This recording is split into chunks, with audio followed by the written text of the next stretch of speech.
Hello and welcome to Legal Scenario. Let's get started. State of Gujarat versus Shri Ambika Mills Limited. State of Bombay 1960 में bifurcate हो गया, दो states बन गए, महाराष्ट्र और गुजरात। गुजरात गवर्नमेंट ने Bombay labour welfare amendment act किया।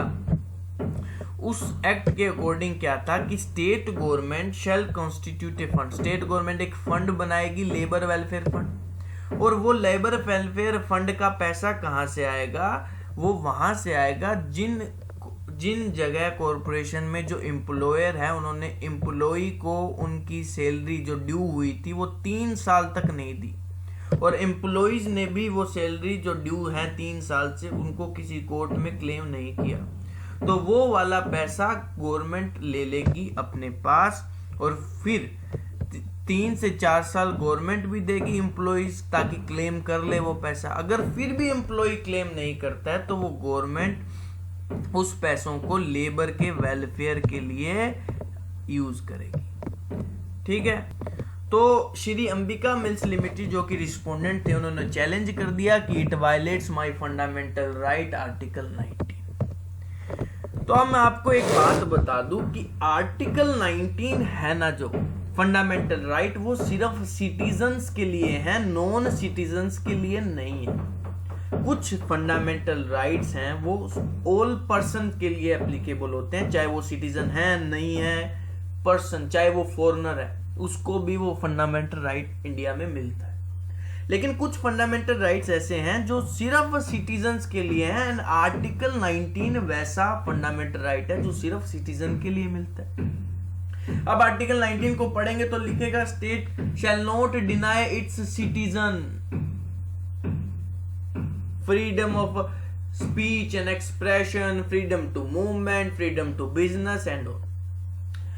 तो अब जब जैसे ही श्री अंबिका मिल्स लिमिटेड ने चैलेंज किया कि जी आर्टिकल 19 मेरा है जो वायलेट कर रहा है ये वाला लो, सुप्रीम कोर्ट ने बोला चलो अज्यूम करते हैं कि ये वाला लो है वो आर्टिकल 19 है, वो वायलेट करता है सिटीजन्स का एम्प्लॉयर, सिटीजन्स एम्प्लॉयर और सिटीजन्स एम्प्लॉय का। बट बोलता है सुप्रीम कोर्ट बोलता है कि रिस्पोंडेंट कंपनी क्या क्लेम कर सकती है कि लो void as against non citizen employer, क्योंकि मैंने आपको बताया अकॉर्डिंग टू आर्टिकल 13 क्लोज 2 मैंने आपको बताया वो लॉ का वो वाला पार्ट ही वॉइड होगा जो वाला पार्ट इनकंसिस्टेंट है फंडामेंटल राइट्स।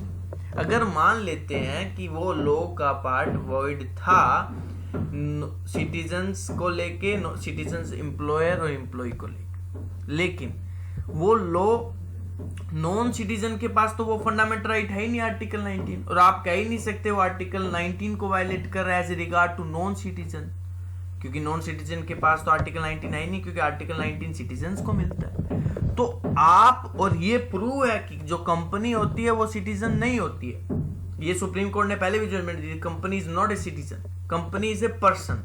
तो ये वाला जो फंडामेंटल राइट है कंपनी के लिए नहीं है। सो उस टाइम रूल भी चलता था लोकस स्टैंडाई का कि जो अफेक्टेड पार्टी है, जैसे मैंने आपको इंट्रोडक्शन टू फंडामेंटल राइट वाली वीडियो में बताया कि सिर्फ अफेक्टेड पार्टी क्लेम कर सकती थी फंडामेंटल राइट, उस टाइम यही चलता था।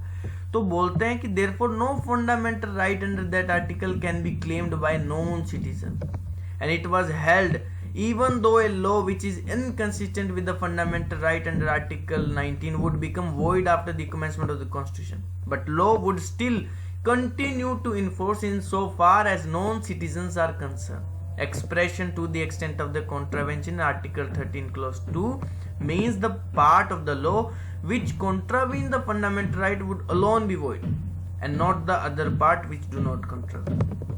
फिर यहाँ से वही अप्लाई हुआ कि मान लिया सिटीजन के खिलाफ अज्यूम कर लेते, लेकिन आप तो सिटीजन हो ही नहीं, आपका तो फंडामेंटल राइट वायलेट ही नहीं हो, मतलब आपके लिए वो लॉ एप्लीकेबल होगा, और बाकियों के लिए सिटीजन्स के लिए मान लेते हैं कि वो लॉ एप्लीकेबल नहीं होगा। एंड डॉक्ट्रिन ऑफ एक्लिप्स बात की तो बोला आपके पास कोई राइट नहीं है इस लॉ को चैलेंज करने के लिए, क्योंकि आप नॉन सिटीजन हो, और नॉन सिटीजन पे वो लॉ अप्लाई होगा क्योंकि आपके पास कोई फंडामेंटल राइट नहीं था।